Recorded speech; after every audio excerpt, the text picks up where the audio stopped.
Okay, so when you think American Revolution, what comes to mind? I bet it's battlefields, muskets, maybe some cannons, right? But what if the real revolution, the one that truly mattered, wasn't fought with weapons at all, but with ideas? Today, we're going to dive into this pretty wild concept that the war was basically won before a single shot was even fired.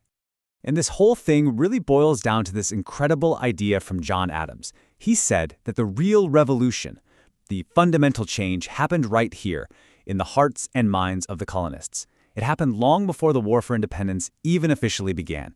It was, a mental and philosophical break from Great Britain. So, what does that even mean? How can a war be fought without an army? Sounds kind of like a riddle, doesn't it?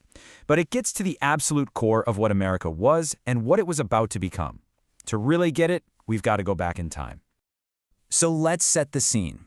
Picture it. It's the mid-1700s. You've got these 13 British colonies up and down the Atlantic coast, and honestly, for most people, life's pretty good. Now, this might sound strange, but most colonists weren't really thinking about independence. Not at all.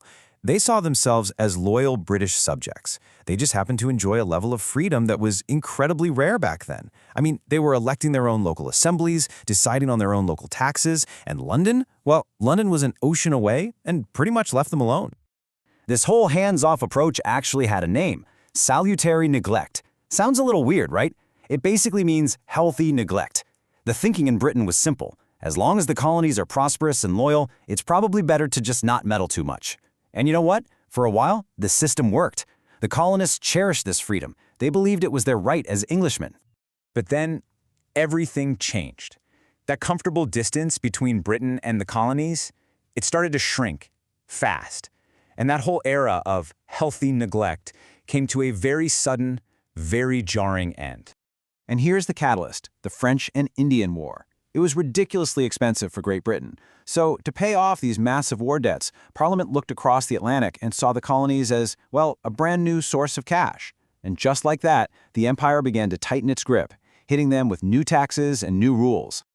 And this tightening grip forced the colonists to ask themselves a question they'd never really had to think about before. A really dangerous question about who they actually were. All of a sudden, they had to figure it out. What are we? Are we just subjects of some faraway king who have to do whatever we're told, no questions asked? Or are we citizens? Citizens with rights that can't just be taken away? This wasn't just a debate about taxes anymore. This was a debate about their very existence. This contrast right here is the heart of the whole conflict. Think about it. A subject's role is passive. Your rights are granted to you by a ruler, which means they can be taken away. But a citizen's role is active. Your rights are yours, period, and you have a say in your own government. This massive mental shift from seeing yourself as a subject to seeing yourself as a citizen, that was the revolution. And as more and more colonists started making that leap, seeing themselves as citizens, a whole new mindset was forged.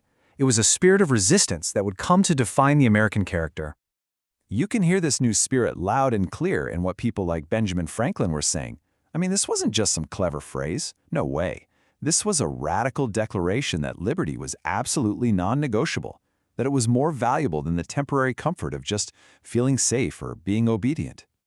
And Thomas Jefferson was right there with him, arguing that this spirit of resistance, this willingness to question authority, wasn't something to be afraid of. It was something valuable, something to be protected and kept alive.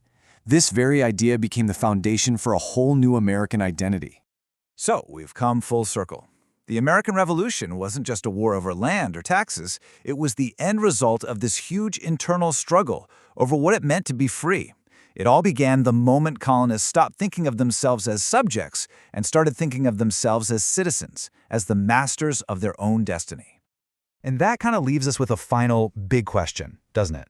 If this whole country was founded on a spirit of resistance, on this incredible transformation of the mind, what does it mean for us to keep that spirit alive today, in our own lives and in our society? It's definitely something to think about.